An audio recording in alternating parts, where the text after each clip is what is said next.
Bercy veut faire des économies. Plusieurs trésoreries fermeront définitivement à la fin de l'année.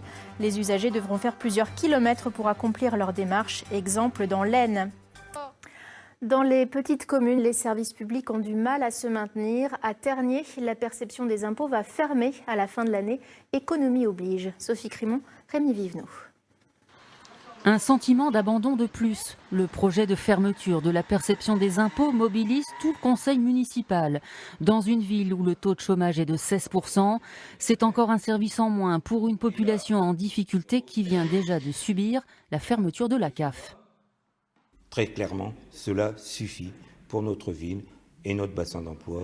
Les restructurations, et bien entendu, comme par hasard, c'est encore une fois la ville de Tergnier qui subit les conséquences de cette restructuration. Ce qui met en colère le maire, c'est le départ annoncé de la trésorerie vers Chauny, à 8 km. Au-delà de l'impôt, le public vient ici payer ses factures d'eau, de crèche, de cantine et a surtout un contact direct en cas de problème. Ils nous aident quand même quand on a des soucis ou autres. Pour pouvoir payer ici, c'est vrai que c'est plus simple que tout le temps d'aller à Chauny. C'est vrai que c'est pas bien loin, mais bon, c'est vrai que c'est un peu plus compliqué. Ouais. Mais la direction des finances veut inciter de plus en plus le public à effectuer tous ses paiements en ligne. La fermeture d'une trésorerie est aussi la résultante d'économies budgétaires tous azimuts.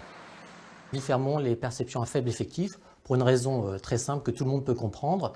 C'est que dès que nous avons une absence dans des perceptions à 2 ou 3 personnes, cela représente en pourcentage une grosse partie de l'effectif et donc nous ne sommes plus en capacité d'assurer correctement les missions. C'est une dézonalisation et une désertification de départements, de régions et de ruraux et auxquels le public, où il y a des besoins.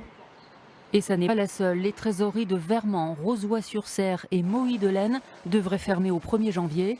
Les salariés qui y travaillent gardent leur emploi mais sont déplacés.